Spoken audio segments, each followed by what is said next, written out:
There's a lot of controversy over the development of the airway disturbances or dysfunction that lead to sleep disordered breathing, specifically snoring, obstructive sleep apnea, and URs. And clearly there are a number of aspects to this, or facets to this, and that includes genetics, and then other hereditary factors, familial factors, weight gain, and other lifestyle choices. But from a dentist standpoint, although to a degree some of those can be influenced, from a dentist standpoint, we need, I believe, to look back at the developing child. Children who sit with their lips apart are usually mouth breathers, and they're usually mouth breathers because they need their lips apart to breathe. If they're going to breathe through their mouth, their tongue can't take the optimal position.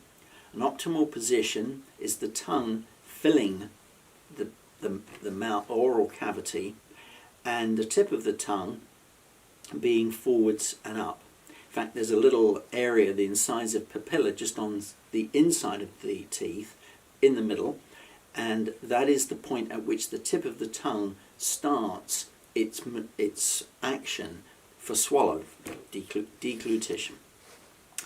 So if we agree that the tongue should fill the oral cavity, what's going to happen with a child who wants to mouth breathe?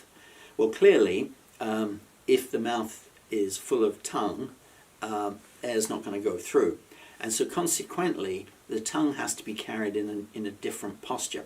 And that tongue posture is a lowered tongue posture. And a lowered tongue posture means that the tongue has to flatten out and drop, because that way it can leave an airspace above it.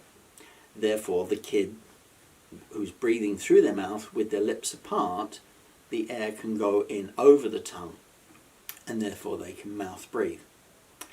Now, the problem is that when their tongue has taken this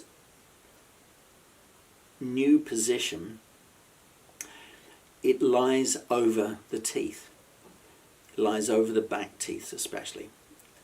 And when it lies over the back teeth, it prevents eruption, full eruption of those back teeth.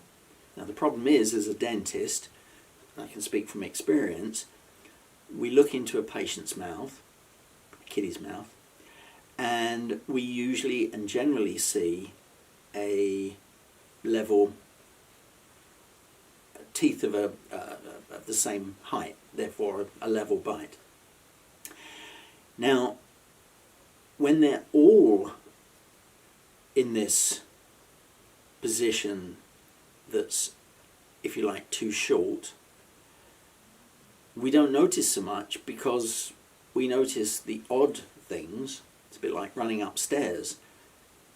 Yeah, you don't know how high each step is, but if there's one step that's different, you'll trip over. So if we were to see one tooth that had, and the phrase is over erupted, if we were to see one tooth that had over or under erupted, because if a tooth becomes fixed to the bone, and this does occasionally happen with baby teeth in the child, it won't grow up. And there are times, there are other times when you get failure of eruption of the deciduous tooth to the same height as the permanent ones that are erupting alongside. So the bottom line is, we spot those things because we're taught to spot those things, but we're not taught to spot even failure to erupt. And when those teeth are not as high as they should be, you can imagine it as a pillar keeping the ceiling from the floor. If that pillar is the right height, then that ceiling can't drop. If the pillar is this height, then obviously the ceiling can drop. And when the ceiling drops, it decreases the size of the mouth, the volume of the mouth. And then the tongue only has so much space to live. Well, it can't move sideways because the teeth are there. It can't move forwards because the teeth are there. You may get what's called a tongue thrust, and that may change the tooth position, but that can, I think, quite reasonably be seen as an aberrant or not normal attempt to swallow. Of course, the most obvious way for the tongue to move is backwards. And since the back of the tongue is the front of the airway, we're looking at the potential for an airway disturbance right there and then, because the tongue is now moving into the active airway.